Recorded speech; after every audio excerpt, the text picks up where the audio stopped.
A lot of us, we don't observe our mind. So when we don't observe our mind tricks us, For example, this Goenka meditation, they taught to these prisoners, and this was prisoners who had killed people, murdered people and all that.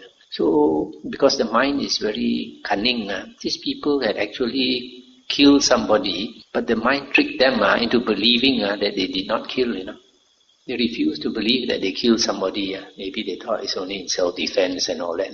Then when they learn this Vipassana meditation, they start to observe their mind. Then they realize they actually killed that person. Then only they admitted. So in the same way, all of us, we have a lot of faults. But a lot of people never want to look inside. So a lot of people always look at other people's fault. Never look at your own fault. So in that way, you can never change. And then when somebody criticizes you, tells you your fault, such people will refuse to believe. They get angry. They refuse to accept that they have these faults. But when we start looking into ourselves, instead of looking at other people's fault, we look into our own faults. And then slowly we realize it's true, we have such faults. And then we start changing. If you don't change, you're wasting your human life. The Buddha says, you might as well go and die. Kisi kaho. Because you're using up all your blessings. Every day you're using up your blessings.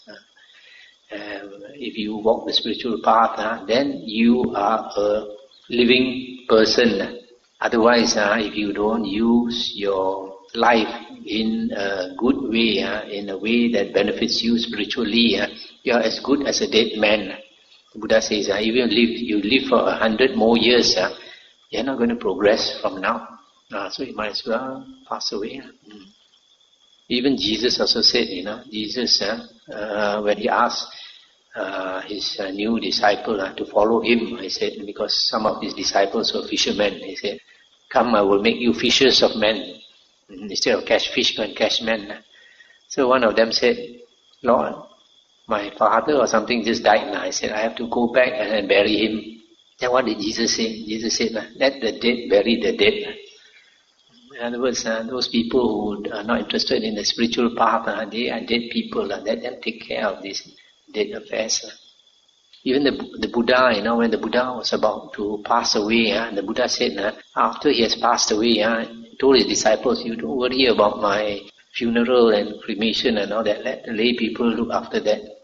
So the Buddha is only interested in the spiritual path. All these worldly matters are not important.